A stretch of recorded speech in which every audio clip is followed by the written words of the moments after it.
ছাত্র জনতার গণঅভ্যুত্থানে শেখ হাসিনার সরকারের পতনের বর্ষপূর্তিতে সমাবেশ করেছে জামায়াতে ইসলামী। মঙ্গলবার রাজধানীর পল্টন মোড় থেকে এই সমাবেশ হয়। এ সময় বক্তারা বলেন, ছাত্র জনতার আন্দোলনে দেশ স্বৈরাচার সরকারের পতন হলেও এখনও তাদের দোসররা রয়ে গেছে। ফ্যাসিবাদ মুক্ত করতে সবাইকে ঐক্যবদ্ধভাবে কাজ করতে হবে। এতে জামায়াতে ঢাকা মহানগর সহ বিভিন্ন ইউনিটের নেতাকর্মীরা অংশ নেন।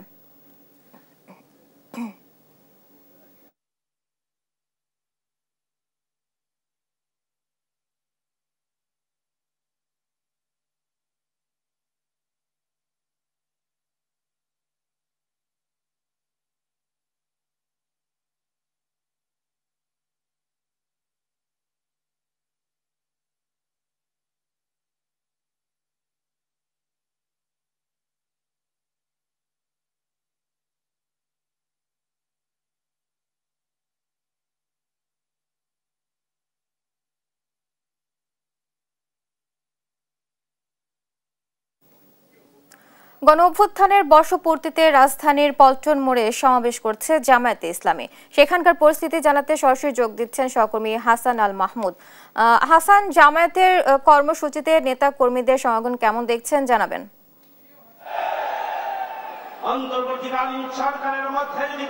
ধন্যবাদ আপনাকে। ঠিক 11টায় জামাত ইসলামের যে সমাবেশ এখন আমরা দেখি পল্টন মোড়ের জামাতে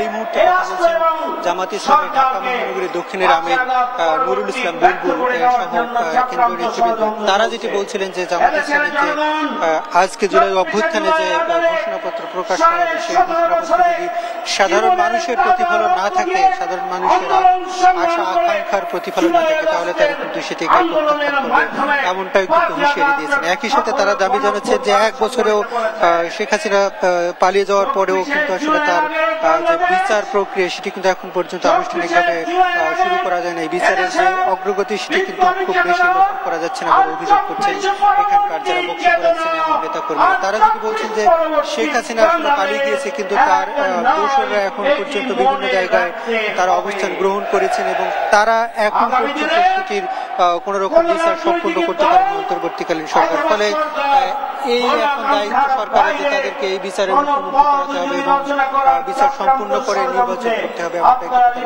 একই সাথে তারা যেটি বলছেন যে এখনো অন্তর্বর্তী সরকার এসেছে, জুলাই বিপ্লব সম্পন্ন হয়েছে, কিন্তু কোন রকম চাঁদাবাজি, দুর্নীতি, টেন্ডারবাজি সেগুলো কিন্তু অনেকাংশে কমেনি। ফলে তারা সেটিও দাবি করছেন যে সেটিকে কমিয়ে নিতে হবে। একই সাথে আগামী নির্বাচনের আগে লেভেল প্লেইং ফিল্ড নিশ্চিত করতে হবে এবং সাধারণ মানুষের ভোটাধিকার নিশ্চিত করার জন্য সব দলের, সব মতের, সব প্রার্থীর আসলে সমান সুযোগ নিশ্চিত করে নির্বাচন নিশ্চিত করতে হবে, এমনটাই কিন্তু এখানে নেতা কর্মীরা বলছেন। তবে এখান থেকে তারা কিছুক্ষণ পরে মিছিল নিয়ে, অর্থাৎ কেন্দ্রীয় সেক্রেটারি জেনারেল যখন বক্তব্য দেবেন, এরপরে কিন্তু তারা মিছিল নিয়ে পল্টন থেকে তারা প্রেস ক্লাব হয়ে তারপরে তারা কিন্তু আমরা যতটুকু জানিয়েছি তারা শাহবাগে যাবে। সেখানেই কিন্তু তাদের সমাবেশের মধ্যে দিয়ে আজকের এই যে কর্মসূচি সেটি শেষ হবে বলে আমরা জানতে পেরেছি। এখন পর্যন্ত আমরা দেখতে পাচ্ছি যে কেন্দ্রীয় নেতৃবৃন্দ তারা বক্তব্য দিচ্ছেন এবং